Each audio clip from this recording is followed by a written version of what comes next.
This conference will now be recorded. Hello. Yeah, is it Prakash who has joined? Yeah, just I joined. Okay. Sorry. No, not a problem. No problems. Okay. So, currently you are the only participant in this Okay. session. Okay. So, what I will do is I'll give you a briefing on some of the how resources are basically organized in a Azure platform. Okay. We will see one example, Hmm. right, Okay. on using the portal environment. Hmm. So, needless to say that if you are working as a cloud administrator for an organization of a a substantial size, Hmm. what will happen is that particular organization may have multiple departments, and each department may have different requirements for cloud resources. Hmm. So if you are the cloud administrator, you Hmm. need to have a very clear planning how these resources can be organized so that every department requirements are met very efficiently. When I say requirements, I mean to say Azure resource requirements are met very efficiently. That is what I meant to say. So one of the first capabilities that we should learn as cloud administrators is how do we organize the resources of our of Azure resources on the basis of our organizational structures. Hmm. Okay. Okay. Now I'm going to share my screen with you. Hmm.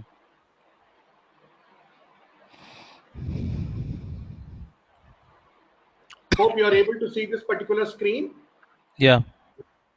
Okay, I'm opening my browser now, Can and you can you able to maximize this? That's a little bit can you smaller. Can you maximize this browser? uh, can you see that I'm showing the full screen to you? I mean, Okay. the way I have projected is I'm able to see a full screen. There is no Hmm. partial screening actually. Hmm. I hope you're able to see the same, right? Yeah. Yeah. Okay, great. So Prakash, what I'm going to do is I'm quickly launching my portal environment Hmm. and picking up my account and entering my password, and I'm launching my portal environment now. So you'll be able to observe the various high level services that I have, which I have already made familiar to you. Hmm. But just to keep the things a little clear, I would Hmm. like to reiterate one point over here, and that is services like virtual machines, they come under infrastructure as a service. Hmm. Whereas if you see services like app services and function apps, if you look at these are basically PaaS offerings. That means platform as service offerings. So how do we distinguish this kind of a offering actually? Whenever No. you are, Once again, app service comes under what is that? A pass? No. you see here, you have something called app services, right? Yeah. That should will come under software Platform as as a a service. service. No. No. That comes Uh, under platform as a service. okay. Okay. Why? Hmm. It is because under app services, but basically, do you know the difference between platform as a service and software as a service? They will provide only software. I think Azure will provide Whenever software. you say, okay, whenever you say software as a service, Prakash, software as a Hmm. service, it means we are talking about only pre-built applications, Okay. right? A Hmm. classic example could be Office 365, Dynamics CRM, and Hmm. such type of applications. They come under as SaaS offerings. Hmm. Whereas if you look at the app services here, they are platform as a service offering, because here you or the organization need to focus only on the business applications that you are going to develop for your company, Hmm. regardless of what type of virtual environment, what type of virtual machines, what type of virtual machine sizing would be given to you, what type of operating system would be given to you. Those things is something for which you have no access in platform as a service. Hmm. Rather, you would be only focusing on your own business end of it. That means through app services, how you can develop or create, launch web applications, mobile Hmm. applications, APIs, which may be required for your organization. These may be the focal points for you. Hmm. Total disregard for, you will have absolutely no access to the operating system environment, virtual environment, the virtual sizing, the storages. Nothing would be under your control. Hmm. Okay. Okay. Same thing goes for function apps also. Hmm. Okay. Hmm. So while function apps and app services are classic examples of platform as a service, Hmm. virtual machines, storage accounts, they are something which are part of infrastructure as a service. Hmm. Okay. So before we anyway start with these resources and how these resources are essentially organized, I would like to take your attention. Actually, what is your plan? What is the mechanism by means of which you are going to organize your resources in the first place? Hmm. Now, if you see on your left side, there are several type of services you can see. And one of them, if you observe, is cost management plus billing, Hmm. right? Okay. If you go to this one, if you click on this cost management plus billing, you are going to get another blade Hmm. to which you will be navigated, where you will have billing accounts, cost management, management groups. This is where Hmm. I want to bring your attention to. Hmm. See, the best way where you can start implementing your or grouping your resources is to the very highest hierarchical level. First you need to create one thing, that hierarchy at the very highest hierarchical level that you start Hmm. creating is management groups here. So if you see, I have brought my screen to the clicked onto the management group, and you can see a management group is basically a mechanism through which all the policies, data governances can be implemented at this particular level, at the management group level onwards. So Okay. that means this becomes the very pinnacle, this becomes the very highest level of hierarchy now. Hmm. Under the management group, you can have multiple subscriptions. Okay, Okay. let's take one example. Let's say in your organization, you have three different divisions. One is development division, one is testing division, and one is IT division.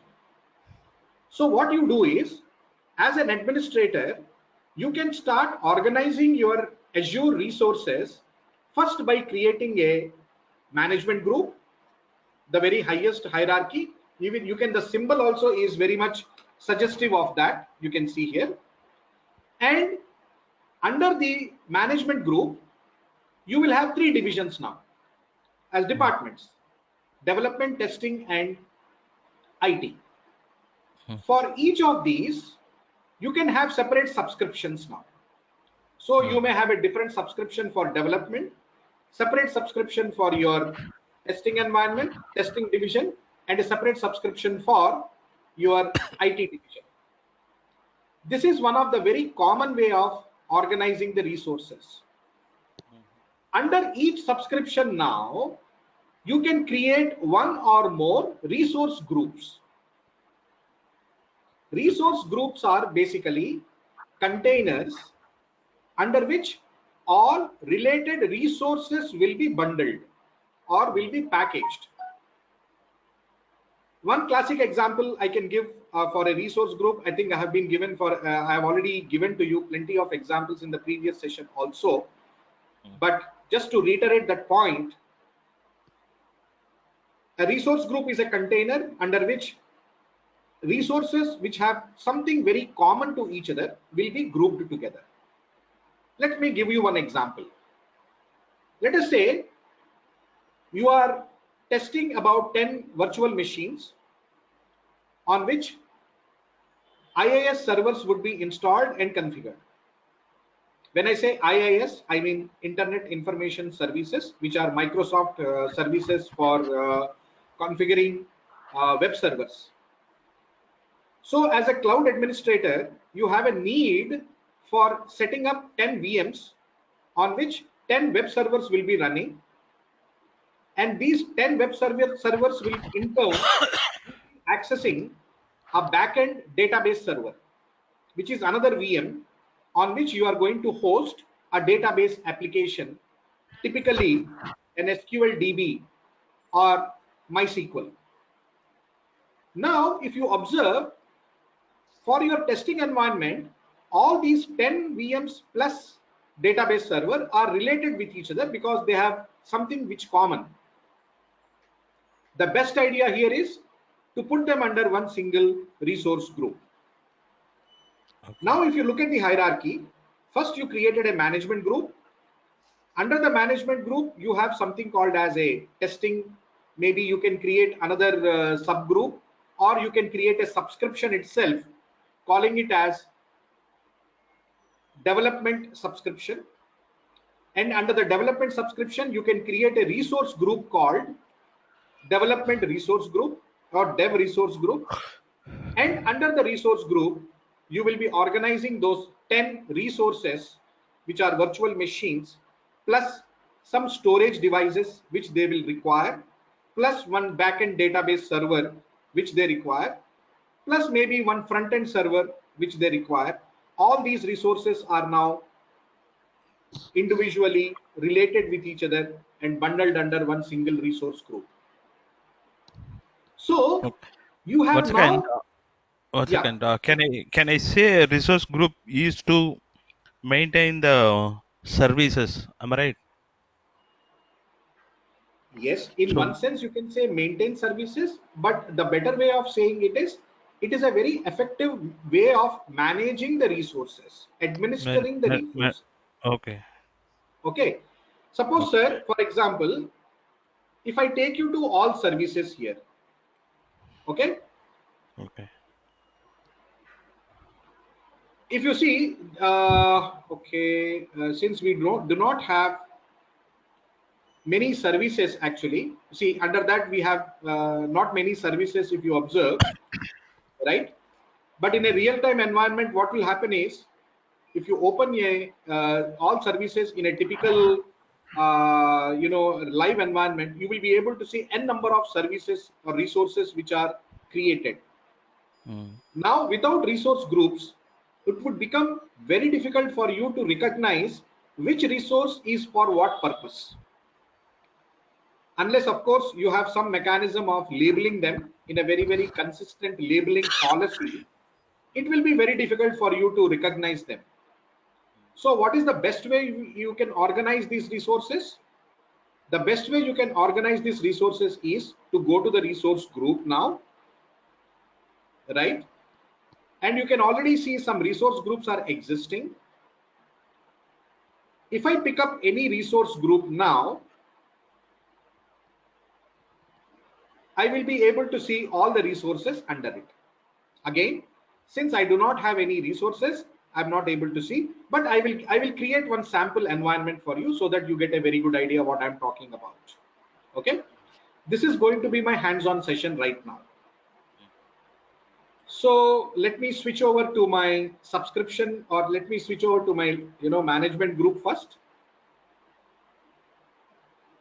and I'll begin at the management group level. And as you can see, currently there are no management groups created, And as you can see, it is simply called as a tenant root group. You can see the word root gives you an indication that it's a very top of the hierarchical structure. And also you can see a small, you know, a statement which should be help you a lot. Using management groups helps you manage access policies, means how users are going to access resources. You can set up policies, that means enforce certain guidelines which have to be adhered by the entire organization. And you can also set up as compliances, and by grouping multiple subscriptions together. That means by the very grouping of multiple subscriptions together for effective management of access, policy, and compliances, that is the very reason why management groups are created.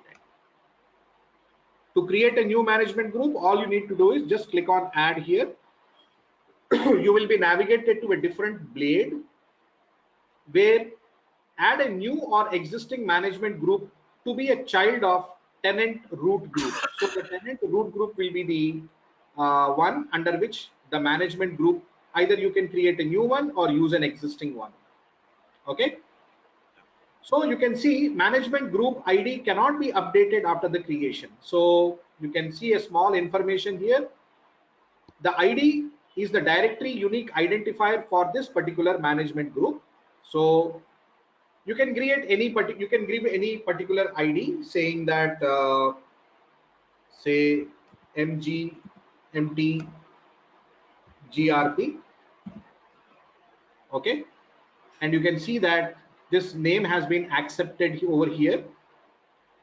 And then you may want some kind of a display name. People should be able to see it by some kind of a display name. So you may call it as you know, my management root group or something like that. So once you do that, all you need to do is click on the save option. And once you do that, you would have already created one management group under which multiple subscriptions can be bundled now. As of now, I'm just canceling it.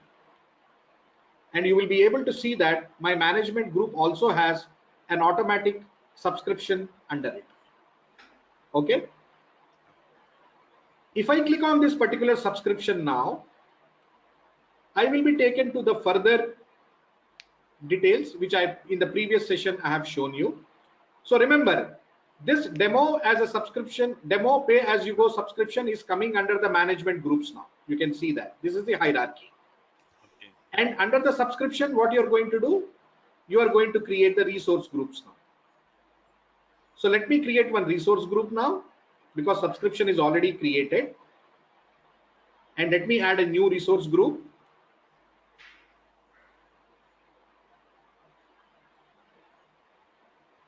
I can see that this is going to come under a subscription called demo as you go. I'm going to call this as sample RG. And in which region I have to host it? The best thing you can do is you can select a region which is very, very close to you, so that the number of hops that the data packets will take to reach that particular resource in that particular region would be less if the region is very close to you, or at least close to the customers with whom you do business. So maybe I will select something like South India right now. And one more thing I want to bring your attention is tags. If you see, tags are a way of labeling your resources for easy management and identification. For example, if I click on the tags now, the tags usually take a specific kind of a nomenclature. Name is equal to value. So here I want to give a name such as environment, and I want to say environment is equal to production. This is name is equal to value. This is the usual format of tags here. So again, you can see a small definition over here. which will tell you it is better to apply tags to your Azure resources so that you can logically organize them by different categories. And a tag basically consists of a key name, which is you can see here, and a value, which you can see over here. And tag names are pretty case insensitive, which is a good thing, because even if you capitalize them or do not capitalize them, it doesn't matter. So tag names are in case insensitive, but tag values are very much case sensitive. So here, if I'm giving something like this, the P should be capitalized. Otherwise, it will not be able to recognize now. Okay. So to reiterate the point, why do we need to create tags? And why I'm attaching it with the resource group? I'm saying that in effect, the new resource group which I'm going to create is going to be created under an environment called production. And all my resources which I'm going to create under my resource group, like virtual machines or virtual network interface cards or virtual networks, all these are going to be with the same name, so that if somebody has to search for all resources under production environment, they will be easily be able to recognize these resources or find these resources effectively. Okay. Hope this is very clear to you. Yeah. Now we can go ahead and create a resource group now. Let's create it. And you can see that my resource group has been created. I have the option of pinning it to the dashboard. That means if I have a dashboard now, which I told you previously, right? I can easily pin it to the dashboard now. And my dashboard currently is showing some UTC timing along with my resources over here. So let me go back to the resource groups now, and you can see my sample RGs here. So what I will do now, under my resource group, which is under subscription called demo as you go, and this demo as you go under in turn is under a management group called, if you had created a management group, that would have come under it. So let me create one resource now. Okay, and that resource I'm going to create is a virtual machine, which is basically IaaS offering. That means infrastructure as a service offering. I want to create a new virtual machine.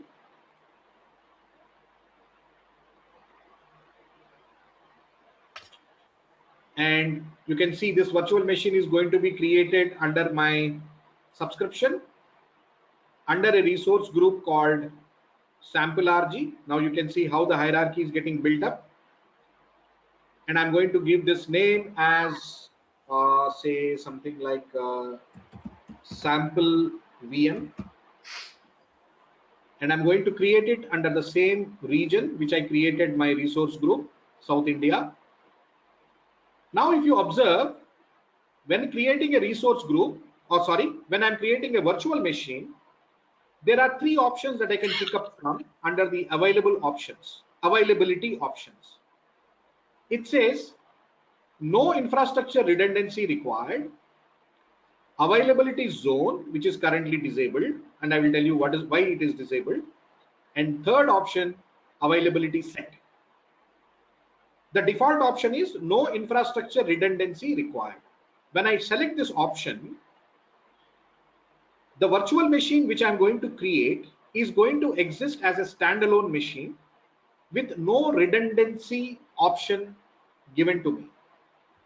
So if the virtual machine crashes, or if the application on the virtual machine goes down, or something else happens to the virtual machine, then I have absolutely no way in which I can have another copy of that virtual machine if I don't select this option. That is, if I select this no infrastructure redundancy. On the other hand, if I say I want to make this virtual machine as a part of an availability set, then what will happen is there will be multiple virtual machines which I can set up, and they will be coming under three separate fault domains, which I will explain in my next session. Whenever I'm covering this availability set, how to create and manage availability sets, when I'm taking that topic, I will talk elaborately about what is a fault domain, and why under the availability set option, Microsoft Azure provisions you with 3 different fault domains for you and 5 update domains for you, right? But as of now, you can just keep in mind availability set is an option to select when you want some redundancy or some high availability added to your existing infrastructure. If one virtual machine crashes or not available due to some reason, then there is another virtual machine, exactly the same type of virtual machine running the same application will be available to you, so that your business continuity does not get impacted. There is another thing which is called as an availability zone, which has even a far-reaching effect on geographical level itself, so that if an entire data center goes down in a specific geographical region, then the same type of environment is available to you in another geographical region if you select this availability zone option. So you may say, why this is disabled currently? Because availability zone option is not available in South India. On the other hand, if I choose to create my resource group under something like Central US, for example, then you will see that availability zone is very much, that is enabled. So that means as of now, Microsoft has not provisioned availability zones in across all the geographical regions. So in future, I mean, in a very short future, it's possible that all other zones also will have this availability. But as of now, it's the things stand as they are. So let me take this no infrastructure redundancy required, because we are only on a testing environment. And let's say I want to create a Ubuntu server now. Okay. I can create different operating systems like 2019 data center or anything that I want as per my business requirement. Let's say I want to create a Ubuntu server, and by default, the virtual machine size is going to be 2 virtual CPUs, which 8 gig memory. And if I want to change this and go for a somewhat a cheaper cost, because I'm on a testing environment, I may select something like this, B1LS standard, and this queue, SKU as we call it, comes with a 1 CPU, 0.5 gig RAM, and some 2 data disks. So it costs only 306 rupees, roughly 307 rupees per month. So I'll select this, and of course, in a real-time environment, you should be very cognizant of the entire cost factor related with each of these SKUs that you see here. Click on select. So now you can see I've changed my virtual machine size, and now how I want the authentication to be done, because this is a Ubuntu server, either it can accept the traditional password option where you can enter a username, password, and confirm it, or if you want to go for a much more secure environment, you can select SSH, which is secure shell public key, that can be generated by using a specific type of a tool called PuttyGen. You can see the Putty key generator is here, right? Prakash, you are able to see this? Yeah. So if I click on this PuttyGen and say generate and do my random movement of mouse, Azure is going to create automatically a key, a public key for me, which I can select, copy, and you can see that this is basically an RSA key. RSA is basically the encryption algorithm. Rivest, Shamir, Alderman, 3 people who were instrumental in developing this algorithm called RSA, and this is a 2048-bit key. And then once I do that, once I decide to copy it, let me once again select it. I'm not too sure whether I've copied it. So I'll select the whole thing, right click it, copy, close it. and then I can paste it over here. So you can see that this key has been accepted. This is a public key. Now, if I want to access this VM, I must have a private key now. Without a private key, I will not be able to access it. But how to generate a private key for this is another story altogether, which we will discuss when we are actually creating a virtual machine. So username, I'm going to give something like Azure, or anything I can give like ladmin, right? And once I do that, I'm good to go and create a virtual machine now, which is an Ubuntu server now.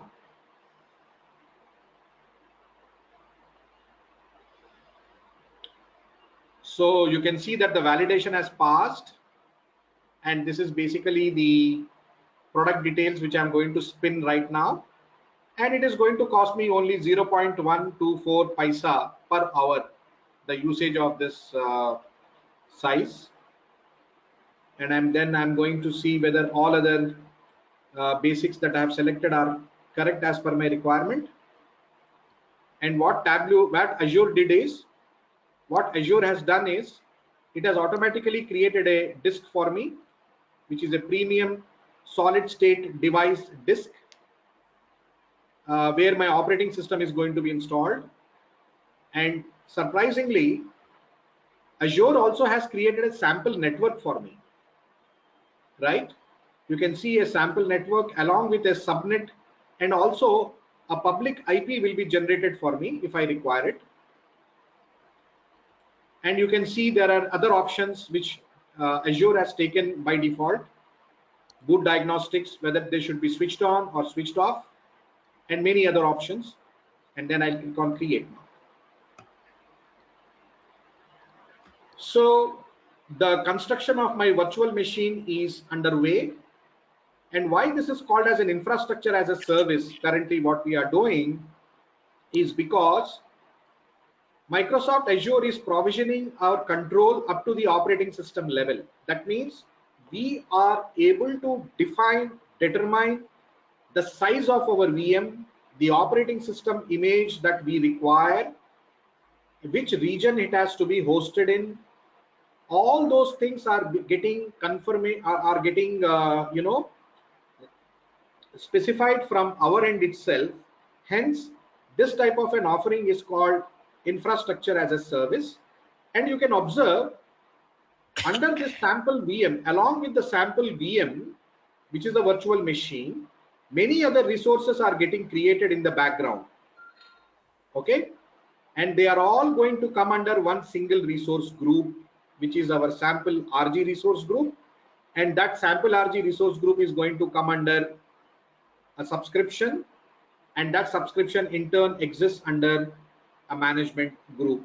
So this is how we started our organization of our resources. So any questions you have?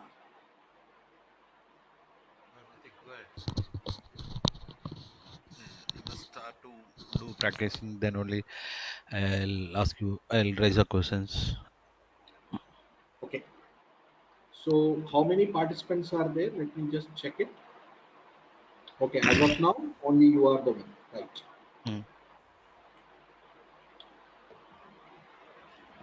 So it's going to take a bit of a, maybe just a couple of minutes, nothing more. But once the resource gets created, there are various management activities that we can do with reference to that virtual machine. Like we can stop the virtual machine whenever we want. We can restart it. There it is. It has completed. And also, and it's an Ubuntu server that we have spun. And we can say, I want to, pin it to the dashboard. And it has pinned to the dashboard, so that if I go to the dashboard now, I will be able to see that my virtual machine is there, and currently I can see the status of it. I can do the monitoring of this virtual machine through the dashboard itself. I don't have to search all over the place where this virtual machine is there. I simply go to the dashboard, pick up my virtual machine, and then start, monitoring it.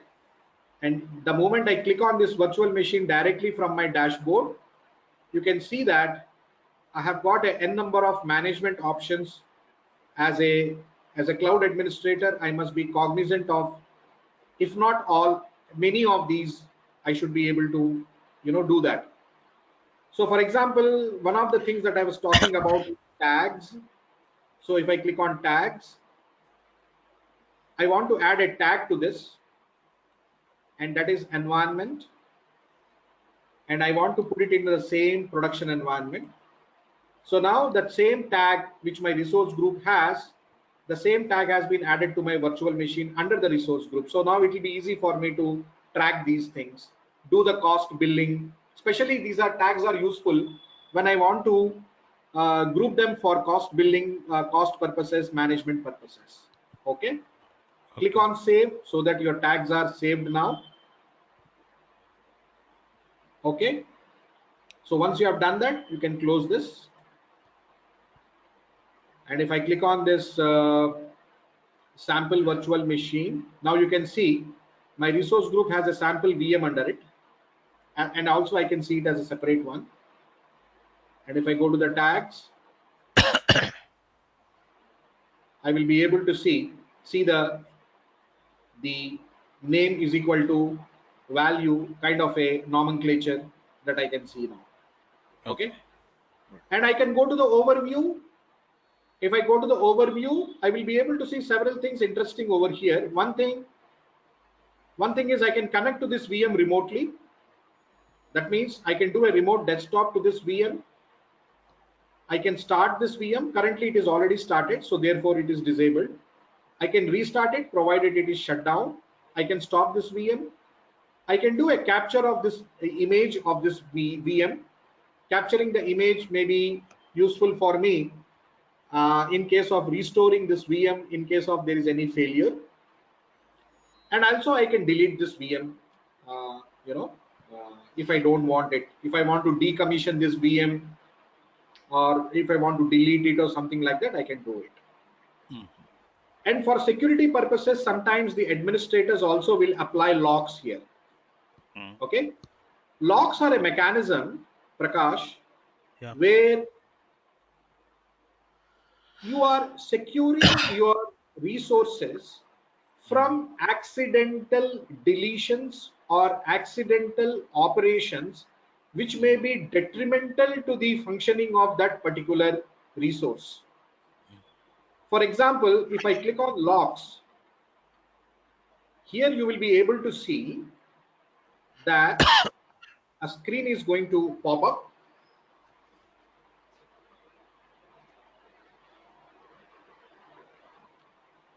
and here currently it says that there are no locks available for me, Mm. and I have a resource group, I have a subscription, and I have something which is called as a refresh. And if I click on lock name or something like that, lock type, scope, nodes, many things are there. And if I click on resource group, so it says that currently there are no locks available.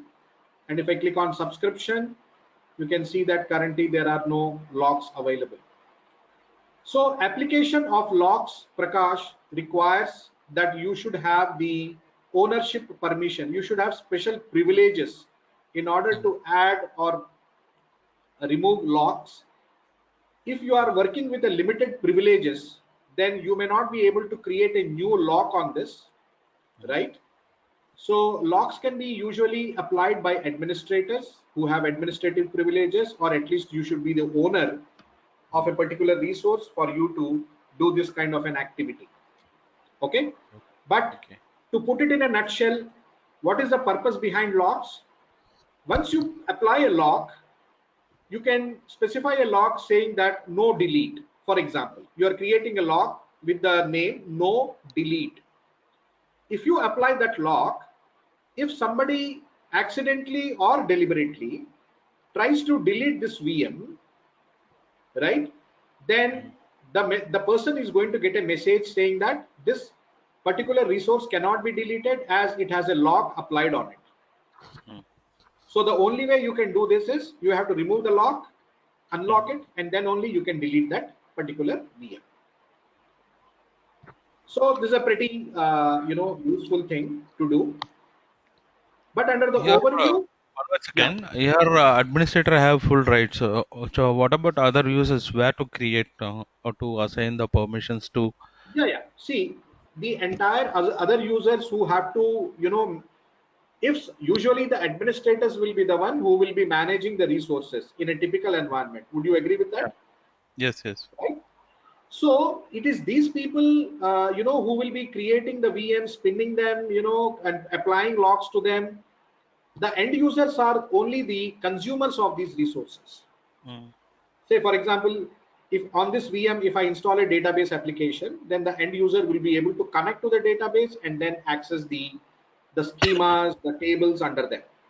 mm, What we are talking about here is if some user inadvertently tries to delete these VMs, mm. then the logs Yeah. will be useful.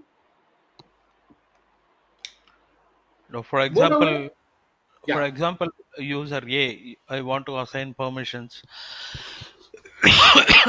I don't want to give the permissions to delete VM. To where that yeah, user has to be created. yeah. So the user creation and the management, we call it as a identity management basically. And Mm, this comes under something which is called as Azure Active Directory. Can you see that? mm, mm, mm, Yeah. If I click on this Azure Active Directory, I will be navigated to a blade where I'm going to see all the, organizational, from the identities, mm, starting from users, groups, roles, mm, administrators. You can see the whole, gamut, jargon of terminology associated with mhm. Active Directory. If I Okay. want to add a user, then I click on a user here. Mm, Then you can see that there are n number of users that are already existing here. mm, And if I want to add a new user, then I have to just click on this. I can add a new guest user. If I want to invite a user to my Azure environment only for a temporary usage, okay? mm, mm, So there are the whole lot of activities that I can do. I can do a password resetting for the users. I can delete users, user settings. So mm. while user creation happens at the level of Azure Active Directory, okay, Okay. the actual accessing of privileges, permissions happens through RBAC. That means role-based access control is what is going to essentially determine the Mm, level of access for each individual user. okay. Okay. Okay.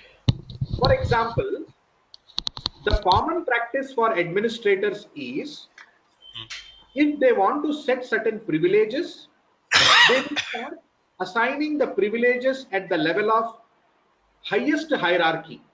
Say, for Mm, example, at the level of management groups. Anything that is applied at the level of management groups will automatically flow down to all the lower levels, and therefore the administrator does not have to specifically create any separate access privileges at the lower levels. On the other hand, if there are certain project specific access privileges that need to be given, then the administrator may have to take a call stating that applying at the management group level is going to be affecting entire thing, but we need something very specific to our project, different type of access privileges. At that time, the access privileges can be applied at the subscription levels, which is somewhat lower now, at the level of resource groups, which is even lesser than that. And you can also apply at a specific resource also. Like for example, this VM. Now this VM, who can access this particular VM and what will be the role associated for them? You will be able to do all these role assignments, deny assignments, check existing user roles. All this can be done at the exact level of this VM itself. mm. Hope the question is answered. Yeah, yeah. Okay. So we will come to that because that is one of the most crucial parts of our administration. Mm, Role-based access control, user mm, creation, group creations, and so on. So now what is very important currently for our topic is we spun a VM with a image of Ubuntu. Now if you want to connect to that VM, you can just use this public IP address, and if you can just connect it, if you want to connect it, then you have to specify whether you want to do a RDP. RDP is basically for remote desktop protocol that is used for Windows machines. mm. And if you want to connect to a virtual machine like Linux virtual machine, you may have to do either a PuTTY. There it is. You can open a PuTTY. This is basically any type of legacy application to remotely connect to a virtual Linux virtual machines. You can do that either by a raw connection type, telnet. You can do a remote login, and currently you can see that SSH is very much part of it. One And second. yeah, sure. One second.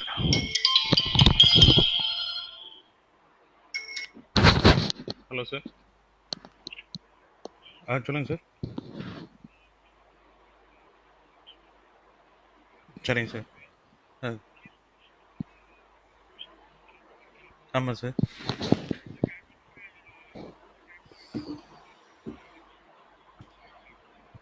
இதோட sir. Right.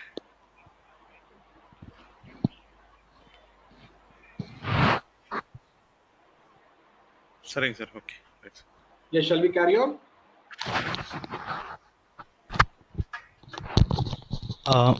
Mr. Ravishankar, Yeah.